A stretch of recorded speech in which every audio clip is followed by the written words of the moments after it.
Welcome back again to my channel in this series of guitar lessons for beginners. So last time we've learned about an introduction. Today we're gonna be going forward and we're still in the introduction, but we're gonna talk about the notes, how the notes are spread all over the fretboard, how to construct a major chord, a minor chord, and how this major scale functions, because that's gonna be our starting point. Sorry. So first of all, we've learned the technique on the right hand chord arpeggio. We've learned the warm up for the left hand. We've learned the right posture. So let's start jump right in. I'm not gonna talk about a lot of theories because some of the stuff you're supposed to know them, but you can still ask them or questions to me in a DM, right, or on my email. So you gotta know that you have eight natural notes, which starts by the musical alphabet C. You have C, D, E, F, G, A, B. And for you to have a major scale, you have those notes with certain intervals called tone and semitone or half tone or full step or half step. I'm gonna explain to you on the guitar. This lesson is gonna be a lot of theory because you gotta understand what's happening. But the construction of the chords, I'm gonna show to you how they're gonna be presented.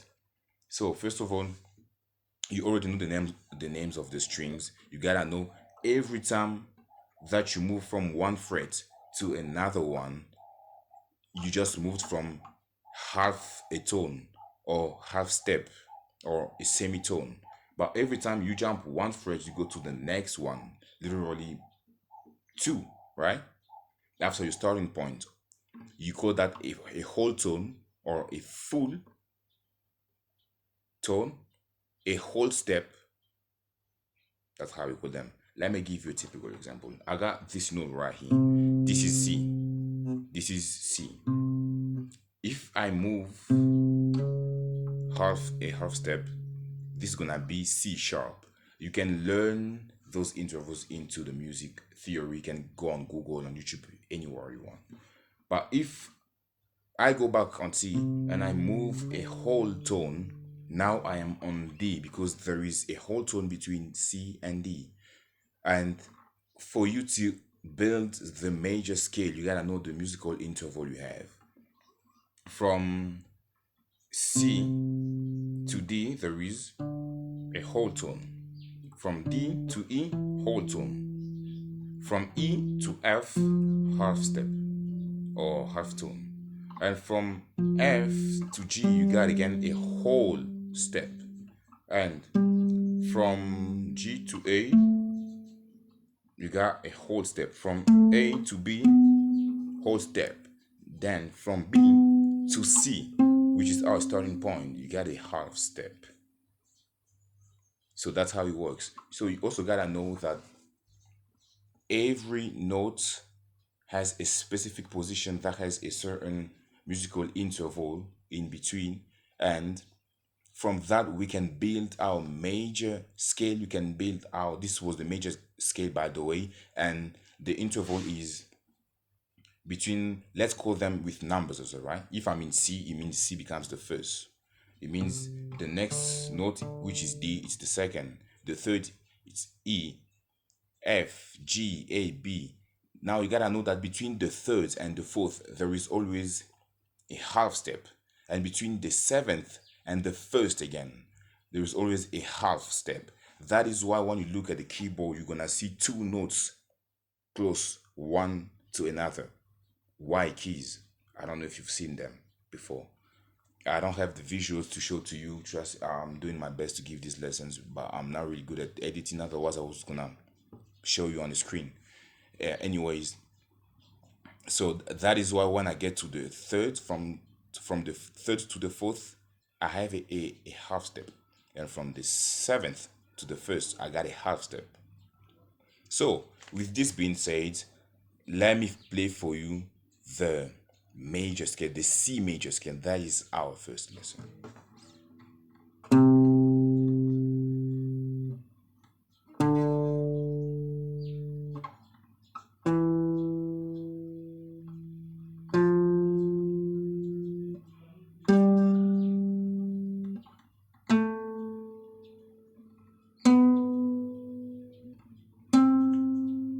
So now playing quickly. You can play this one either laterally, vertically, or diagonally. So alright then, you can play this scale, as I've said, diagonally as well. But let me show you how to know what the most important chords are. First of all the chords are important. But for a beginner, I would suggest you learn the first fundamental chords in order to be able to play a lot of songs and or most of the songs you hear on the internet. Trust me, they are very simple. But I want you to know the number by heart. In any scale, you can be in any key. Just know you need the first, which is the fundamental, which is the one that dictates in which key you are. Then you need the fourth, you need the fifth, and all those three chords are majors. And then you need the sixth, which is always a minor chord in the major, in a major key, of course. Or so now let me show you in C. Since we're talking about the key of C, in C major, we're gonna have C major, which is the first. You're gonna have F major, which is the fourth. You're gonna have G major, which is the fifth, and then you're gonna have A minor, which is our sixth. I'm gonna show you the chords, how to touch them on different parts of the fretboard. But let me start with the 11th one. C major, just like this. I hope you see it clearly.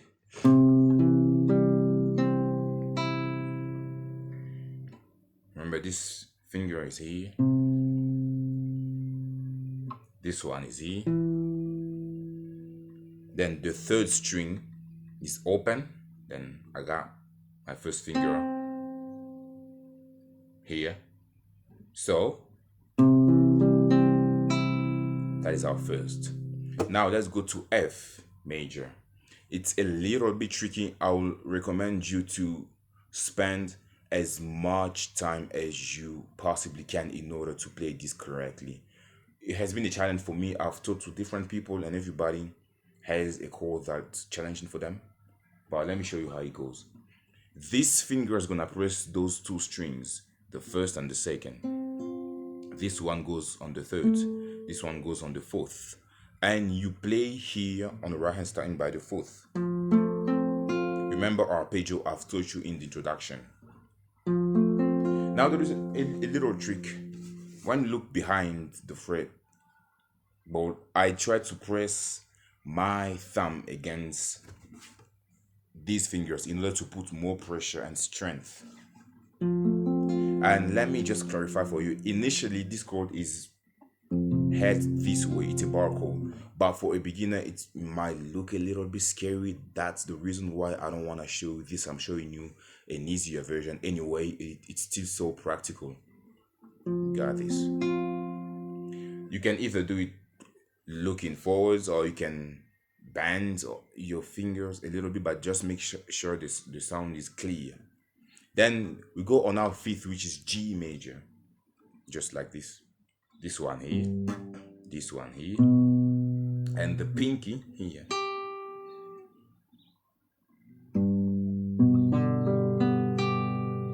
Very easy chord. However, most students, I've noticed two categories of students. The first ones, they struggle with the third finger, and the other ones are struggling with the pinky. It depends. Some are able to touch the chord, but when it's time to put on the pinky, they have a hard time. And others, they're able to do this, but they struggle with the third finger. But I want you to fight as much as you can in order to make it possible. So the last chord we need is our sixth major, which is A minor. easy. We got this finger here, this one here, this one here, and then you start from the fifth string. Why? Because this is the open A string, so it's part of the chord. Now repeat, from C major you start on the fifth string. For F you start on the fourth. For G you start on the sixth, and for A minor you start on the sixth. So that is all. I'm gonna show you more chords the more we progress. So this is it for today, and I'm gonna show you first of all on all the 7 natural keys with the 4 important fundamental chords. And as we progress, then I'm gonna show you the remaining chords. Remember, on a major scale, since you have 7 notes, you gotta know that you also have 7 natural chords. But I'm only showing you 4 chords. Those are the most important. You can play thousands of songs just by knowing those 4 chords. You just need to switch them up. You need to mix them up. You need to change the chord progression, the timing, and it's a whole different song. So that's it for today. Please like, comment, share, and let me know in the comment section what you want me to do next. If you have any personal questions or queries, just let me know from my email address in the biography of the channel, or you can just DM me. Thank you so much for watching. See you in the next lesson. It's gonna be about the key of D.